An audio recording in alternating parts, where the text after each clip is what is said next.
पिछले जन्म के कर्म है, पिछले जन्म के प्रारब्ध हैं, इस जन्म तो मैं कुछ नहीं कर रहा, लेकिन फिर भी मेरे साथ बुरा क्यों हो रहा है। कौन कौन बिलीव करता है कि पुराने जन्म के जो कर्म हैं, अच्छी चीज़ बुरी चीज़ कैरी फॉरवर्ड होती है।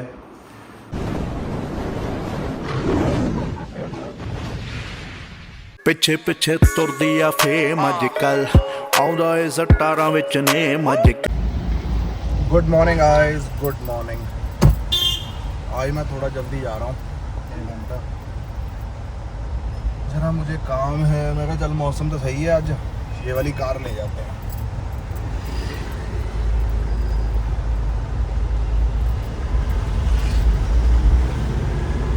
बस जा रहा हूँ, तैयार तो हो ही गया हूँ। बस ये मौसम ठंडा रहे यार, गर्मी ना बहुत दिक्कत दे रही है भाई। इतनी इचिंग हो रही है बॉडी में गर्मी की वजह से, क्या बताऊँ। तेल लगाने के बाद भी वही हाल है। आजा आजा, नंग नंग नंग। स्लो हो गया भाई, स्लो हो गया बंदा। चलो गाइस, मिलते हैं फिर आपको थोड़ी देर में। चंगा। Good morning guys, good morning.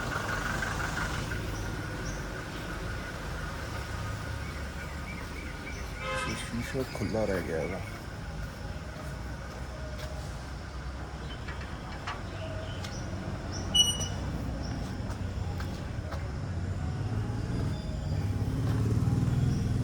कैसे हैं आप सब लोग। और देखा, कभी भी कहीं भी जाना पड़ सकता है इंसान को, समझ रहे हो।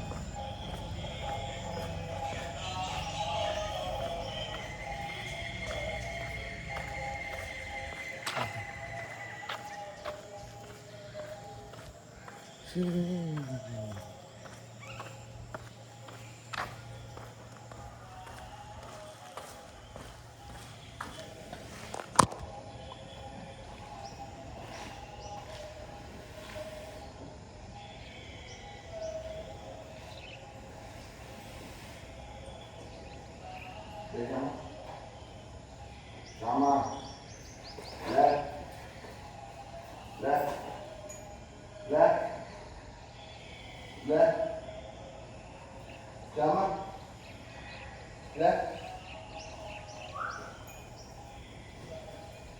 left, left. Ending left and right.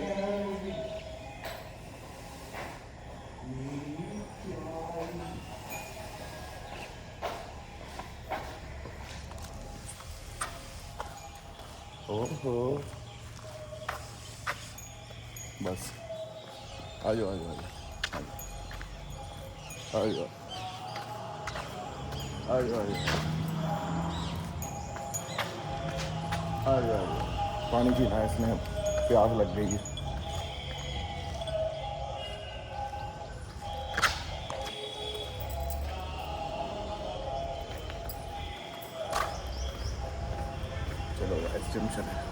So hello guys, good good good morning. कैसे हैं आप सब लोग।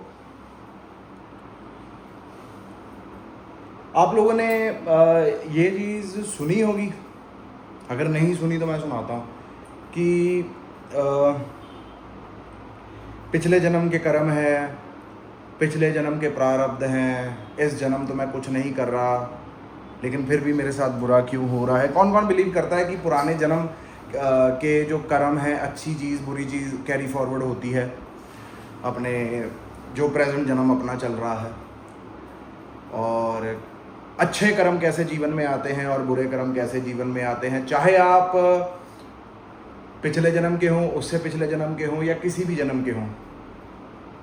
जैसे डेयरी फार्म में काउज एंड बफलोज पे एक नंबर लगा दिया जाता है, टैग नंबर, है ना।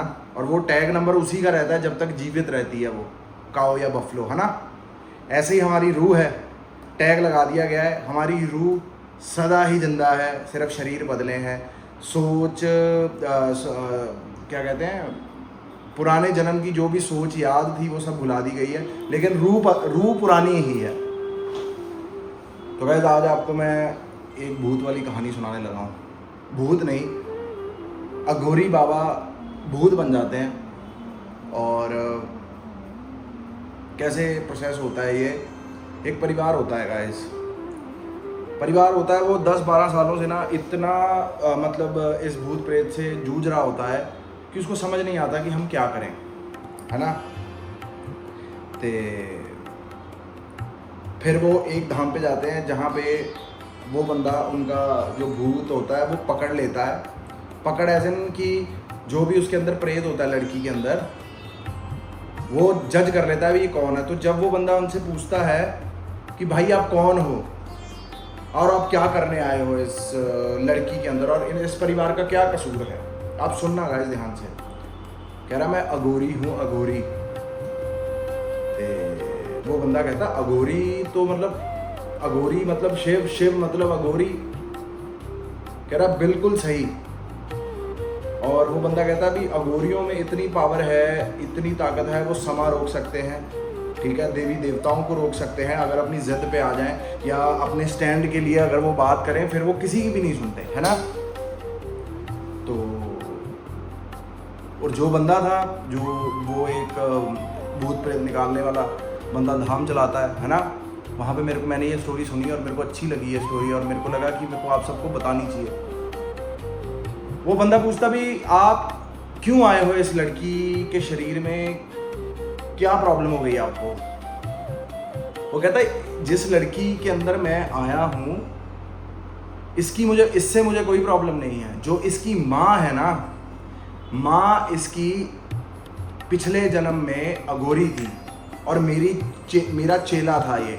अब इसको औरत का रूप मिल गया है, लेकिन जो इसकी रूह है ये पहले अघोरी थी। और जब मैं मरने लगा और मर गया, जब मेरी भगवान के पास मुक्ति होने लगी, भगवान के चरणों में पहुंचने लगा, जो ये आज औरत है, इस लड़की की माँ है, इसने मेरी रूह बांध ली, मुझसे गलत काम करवाए। क्या करते हैं गाइस कि जैसे भी अब अघोरी कहता कि हमारा बचपन से सपना होता है कि हम इतना पाठ पूजा करें, इतना भगवान शिव का सिमरन करें ताकि जब हमारी रूह मुक्त हो तो सीधा भगवान के चरणों में जाए। लेकिन वो जब चरणों पे जाने का वक्त आया तो मेरे ही चेले ने मेरी रूह को बांध लिया, मतलब उस औरत ने बांध लिया। ये औरत कौन?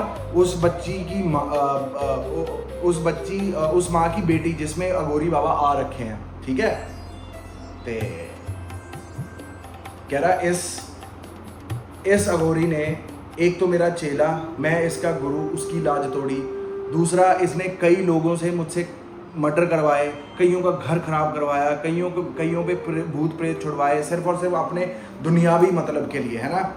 और वो अघोरी बाबा कहते ये इतना कपटी अघोरी था कि जिसके दिल में लालच, लोभ ये सब आ गया था और दुनियावी चीज़ें आ गई थी। इस बंदे ने मुझे भी बंदी बनाया और मेरे गुरु की आत्मा को भी बंदी बनाया, मतलब मेरी आत्मा को भी बंदी बनाया और मेरे गुरु की आत्मा को भी बंदी बनाया। कह रहा मैं इसको तबाह कर दूंगा। और जो औरत थी, वो जो इस जन्म में आ रखी, उस बेचारी को पता ही कुछ नहीं। वो 12 साल से तड़प रही है, उसका जवान बेटा मर गया, मतलब उसका पति मर गया, सब कुछ मर गया। उस बेचारी औरत को पता ही नहीं है कि वो पिछले जन्म में क्या करके आई है ना।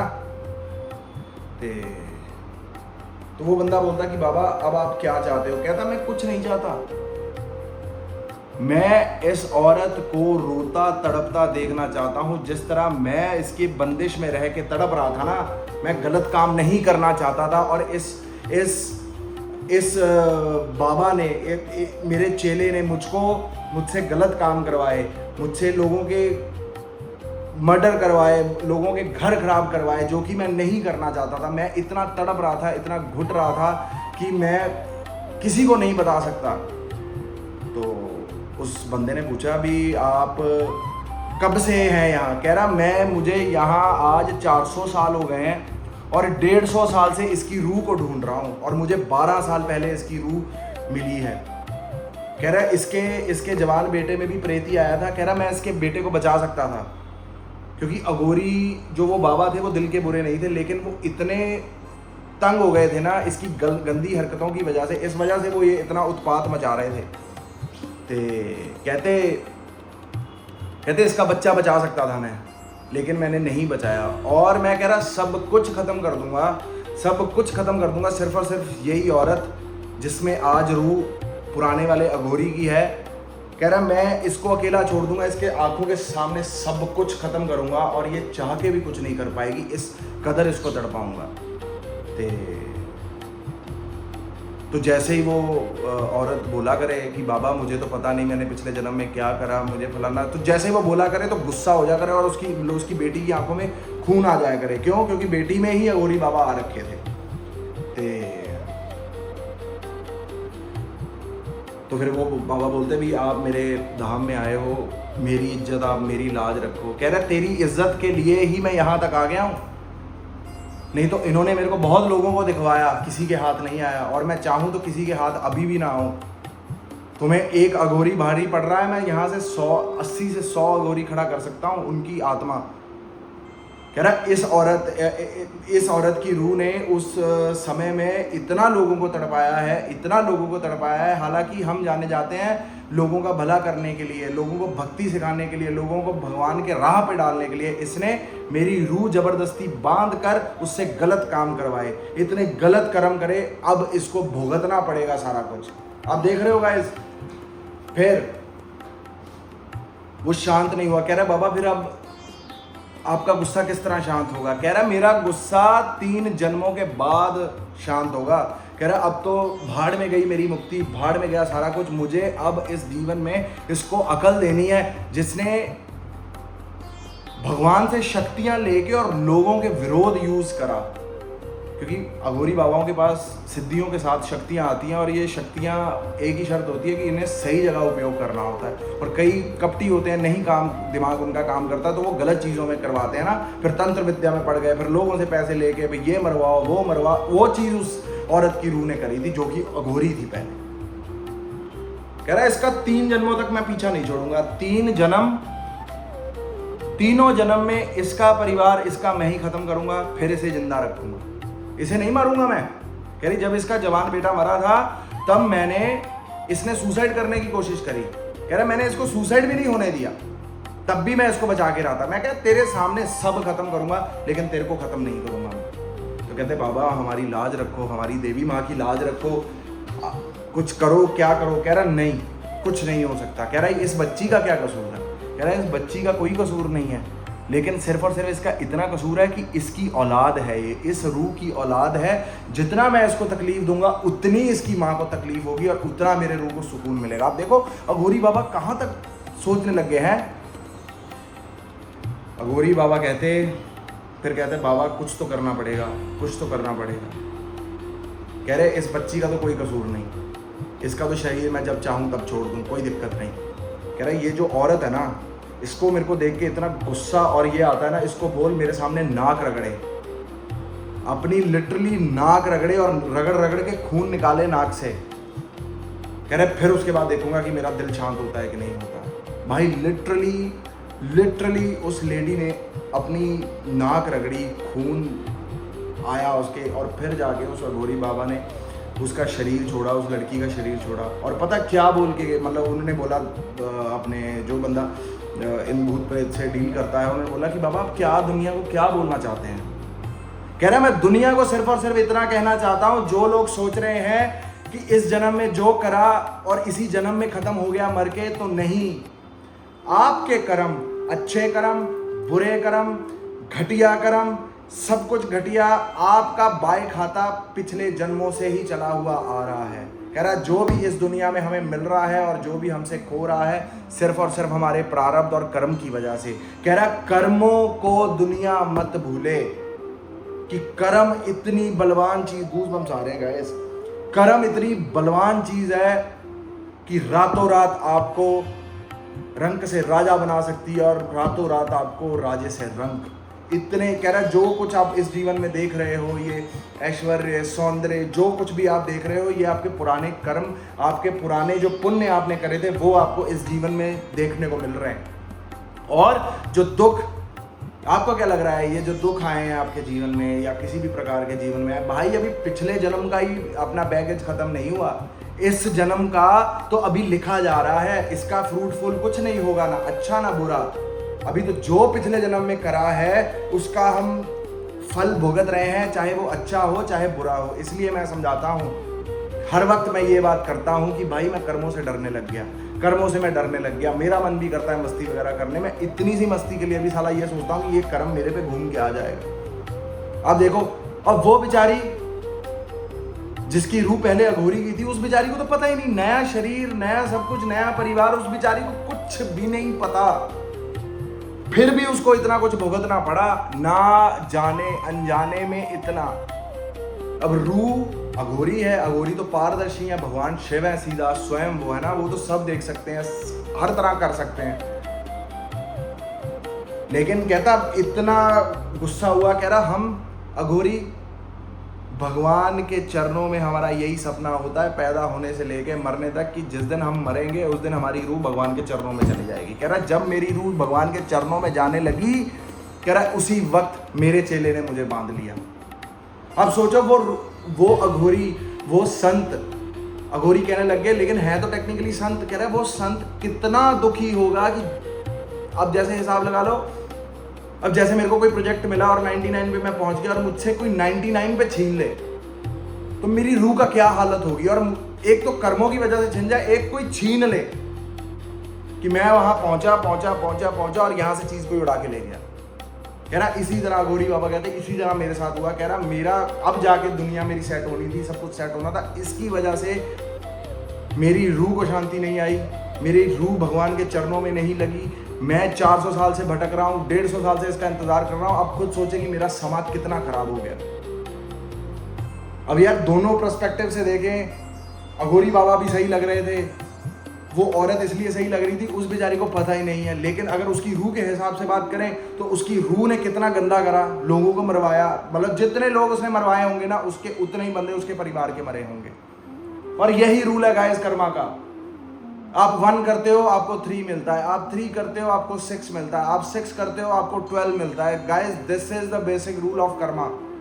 अच्छा कर रहे हो अच्छा 10 गुना, बुरा कर रहे हो बुरा 10 गुना।